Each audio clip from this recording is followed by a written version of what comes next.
Bismillahirrahmanirrahim. Assalamualaikum warahmatullahi wabarakatuh. Salam kedaulatan rakyat.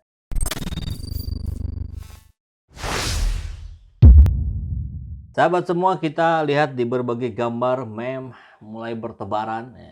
BBM naik, Jokowi turun. Itu saya kira keinginan berbagai elemen masyarakat yang ada di Indonesia, dan rupanya itu sudah dibuktikan dengan berbagai undangan dari mahasiswa, buruh untuk turun ke jalan bersama emak-emak dan seluruh stakeholder bangsa lainnya untuk menuntut pembatalan kenaikan BBM. Ya, karena ini sungguh sangat tajam sekali kenaikannya. Dari 6.750 ke 10.000. Itu lebih dari 3.000 rupiah.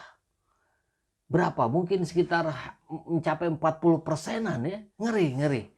Dampaknya bukan apa-apa, bukan soal BBM-nya yang naik, tapi harga-harga bahan pokok lainnya akan ikut terkerek naik. Rakyat yang hari ini masih direpotkan untuk upaya kembali meningkatkan kesejahteraannya makin terpuruk. Saya tidak mengerti apa alasan yang dilakukan pemerintah. Kalau Pak Luhut Binsar Panjaitan tempo hari pernah bilang 7.000 triliun utang kita itu aman itu karena kita sanggup bayar. Ya sudah, tambah lagi aja utangnya buat subsidi BBM ini. Itu satu. Yang lain juga bagaimana permainan di Pertamina yang Faisal Basri sudah bongkar. Banyak mafia-mafia yang kemudian mengambil keuntungan. Petrol itu anak perusahaan Pertamina, lalu Petrol punya anak perusahaan yang namanya PES di Singapura. Oke, ya. Oke, silakan Bang, terus. Nah, jadi untuk PES ini untuk pengadaan minyak dan BBM yang ditengarai mahal bener gitu. Dan praktek-prakteknya tidak terbuka dan praktek-prakteknya busuk lah. Karena apa? Karena aturan dibeli berapa, Pertaminanya dijual ke Pertaminanya berapa begitu. Karena fee-nya terlalu besar. Nah, saya menengarai Reza Halid dan kawan-kawan itu dari data-data ya, itu mendobelkan fee, biasanya $0,5 jadi $1 per barrel, kemudian minta pembayarannya, kontraknya tadinya 3 bulan ke depan, bayar sekarang 6 bulan ke depan. Nah itu untuk pemilu tahun berapa itu? Tahun 2014 ya. Pak Jokowi jadi presiden 2014 ya. Ya 2012-2014 gitu. Saya di rekomendasinya kita minta audit forensik pengadaan minyak 2012-2014. Oke. Nah, itu uang minyak bertebaran tuh di situ kan. Anda tahu sendiri kan, Prabowo Hatta Rajasa waktu itu juga kantor pusatnya kan di rumah Reza Halid. Di Polonia itu. Jadi terang-terangan itu memang ya Reza Halid mendukung mereka itu. Nah ini yang bahaya sekali menurut saya. Nah kemudian kita juga ingin reformasi harga karena tidak ada orang yang tahu menentukan harga minyak itu berapa. Tidak ada orang tahu. Bahkan Pak Kwik cerita waktu dia jadi Menko dia tidak dikasih datanya oleh Pertamina. Ternyata tidak benar gitu ya. Atau minyak diambil di Indonesia, mentahnya diekspor ke Singapura, di sana diolah jadi BBM, kemudian dibeli lagi oleh Indonesia. Ini luar biasa, manajemen yang sangat-sangat tidak efektif. Kecuali memang disengaja untuk mengeruk keuntungan kelompok-kelompok yang bermain di situ. Dan tentu yang pasti kita ingat sekali, di zamannya Pak SBY ketika BBM naik, itu luar biasa perlawanan PDIP. Sampai janji akan mengerahkan berapa 15.000 kader mengepung istana. Kemudian Hasto nangis. Semoga diberikan keadilan atas praktek-praktek kekuasaan yang semoga diberikan keadilan atas praktek-praktek kekuasaan yang Puan nangis, Mega nangis. Sekarang nggak ada setetes pun tangisan penderitaan rakyat yang dilakukan oleh PDIP. Bahkan kalau tidak salah dengar, Bu Mega bilang ya sudah dong, jangan cengeng. Ini sinetron episode keberapa ya? Kita coba simak juga nih paparan menarik dari poskota.com. Tidak ada tangis Megawati dan Puan saat Jokowi umumkan harga BBM naik. Pengamat titik 2, semua itu jadi pelajaran dalam menilai PDIP. Saya kira sudah, ya, kita sudah sangat menilai, kita sudah sangat merasakan apa yang dilakukan oleh partai yang mengaku pro wong cilik, tapi dalam sikap-sikap politiknya tidak menunjukkan hal itu. JakartapostKota.co.id. Pengamat komunikasi politik Universitas Esa Unggul M. Jamiluddin Ritonga mengatakan, PDIP membiarkan pemerintah menaikkan harga Pertalite, solar, dan Pertamax. Ya memang apa bedanya PDIP sama pemerintah? Kan pemerintah isinya orang-orang PDIP. Walaupun kita tahu ada keterbelahan juga di situ ya. Faksinya Jokowi, Luhut, dan kawan-kawan dengan partai PDIP. Sikap dan tindakan PDIP tampak berbeda saat Susilo Bambang Yudhoyono SBY menaikkan harga BBM. Saat itu Megawati Soekarno Putri, Puan Maharani, dan petinggi PDIP mencucurkan air mata. Mereka terkesan teramat sedih karena kenaikan harga BBM akan membuat wong cilik semakin terpuruk. Begitu katanya di hari Minggu kemarin.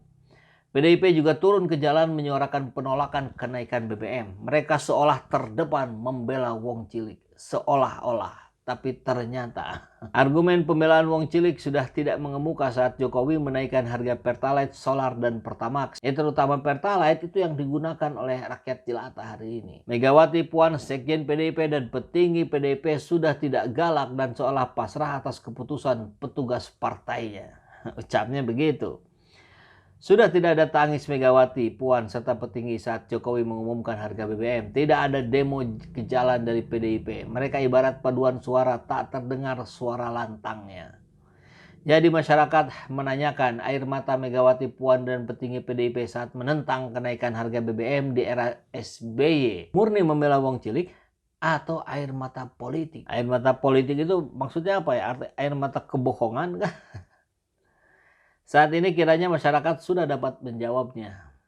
Kepentingan politik kiranya yang membuat perbedaan sikap elit PDIP tersebut.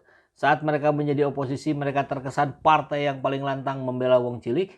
Namun setelah mereka menjadi bagian dari kekuasaan, persoalan wong cilik sudah jarang didengungkan. Yang ada malah praktek-praktek kehidupan borjuis, ya, kehidupan orang-orang gedongan. Kita masih ingat ada Said Abdullah yang menggunakan pesawat pribadi sambil merokok. Gitu. Ini enaknya nih, kita bisa merokok di pesawat. Anggota DPR tuh luar biasa kayanya ya. Dia bekerja untuk siapa? Untuk rakyat. Gitu. Tapi dia sama sekali tidak mencerminkan kehidupan rakyat yang sebenarnya. Semua itu tentunya menjadi pelajaran bagi masyarakat dalam menilai partai politik, termasuk tentunya terhadap PDIP. Masyarakat kiranya sudah mengetahui kelayakan PDIP sebagai partai wong cilik atau tidak. Penilaian masyarakat itu akan terlihat pada pemilu 2024. Ya, nanti akan ada drama-drama baru, gimmick-gimmick baru. Biasa, pastilah. Dari semua partai politik ya, untuk seolah-olah mendekati rakyatnya, mendekati konstituennya, seolah-olah pro rakyat, pro wong cilik. Nanti kalau sudah jadi lagi, ya kurang lebih begini lagi gitu. Nah makanya rakyat harus selalu mengingat situasi-situasi seperti ini gitu. Bagaimana ketika BBM naik, suara DPR tidak terdengar. Tentu memang ada penolakan dari beberapa partai, bukan hanya dari partai oposisi, tapi juga dari partai koalisi pemerintah. Tapi itu juga kita pertanyakan, apakah gimmick gitu, atau betul-betul perjuangan? Karena hasilnya sudah disepakati dari sebelumnya gitu. BBM naik di 10.000. Dan akhirnya rakyat jadi terus bersuara seperti yang disampaikan Suganda ini. Maka wahai seluruh rakyat NKRI pada pemilu 2024, jangan pilih lagi siapa aja yang dicapreskan oleh PDIP. Dan jangan mau pilih calon wakil rakyat dari PDIP.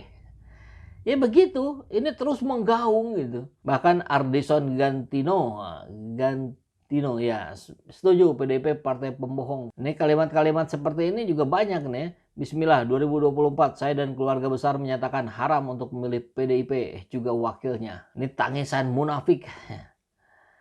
Bagaimana mau nangis? Sudah menikmati kekuasaan 8 tahun dan sudah pada kaya. Dan bahkan menterinya korupsi dana bansos. Ya akhirnya saya kira saya hanya ingin berucap tetap semangat buat adik-adik mahasiswa, beserta sahabat-sahabat di buruh, emak-emak dan lainnya yang akan turun ke jalan.